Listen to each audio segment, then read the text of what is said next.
estruturado para administrar Paulo Jacinto. O prefeito Nilton está trabalhando, vereador Chicão. Eu estive lendo essa semana o regimento interno da casa e tem dizendo bem claro que um vice só assume se o prefeito se ausentar da cidade por mais de 15 dias ou por causa de doença. Graças a Deus, o senhor... A lei orgânica, sim.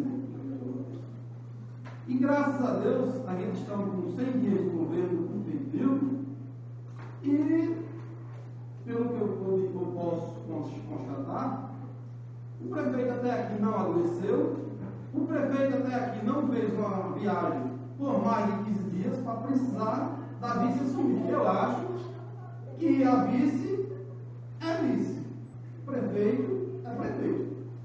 Vereador Chico. Senhor presidente, fui citado.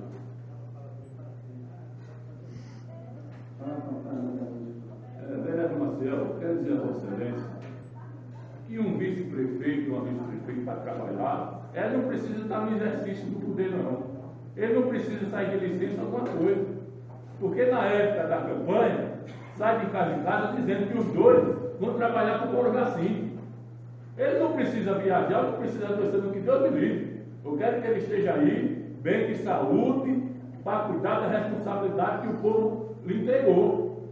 Porque a vice-prefeita, ela tem que ter o gabinete dela para trabalhar para o povo também. Não precisa ele se ausentar para ela trabalhar pelo povo de Paulo Jacinto, não. E se ele, por esse desastre administrativo que está aí, e ela no lugar dele, seria muito bem substituído. Muito obrigado, senhor.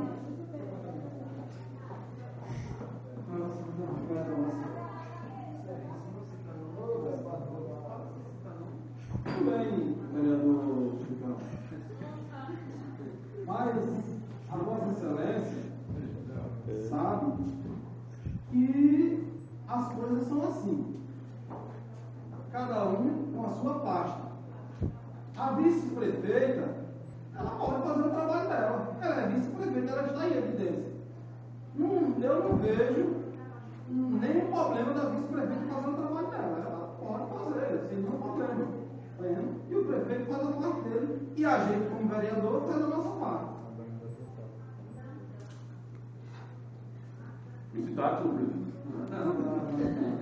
Não, e a nossa vice-prefeita é uma pessoa dinâmica e ela vem trabalhando. Agora que o governo, ele tem que ter na consciência que quando saiu de casa em casa, era que o trabalho que ia administrar para o Jacinto junto.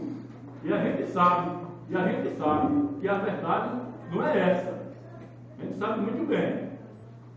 Mas eu quero dizer ao povo Paulo Jacinto que nós somos lutadores, nós somos fortes, vamos atrás do nosso direito, vamos cobrar, não vamos ter medo, que acabou a ditadura, estamos na democracia. E nosso povo Paulo Jacinto vai saber muito bem avaliar essa administração. Não é vereador Chicão, não. É o povo de Paulo Jacinto. Vossa Excelência não tem que dar explicação que o prefeito Nilton está bom, está ruim para o vereador Chicão, não. Tem que dar explicação ao povo de Paulo Jacinto, foi que quem colocou ele lá respeitosamente. Muito obrigado, senhor presidente. Senhores vereadores e vereadoras, quero aqui parabenizar a todos vocês por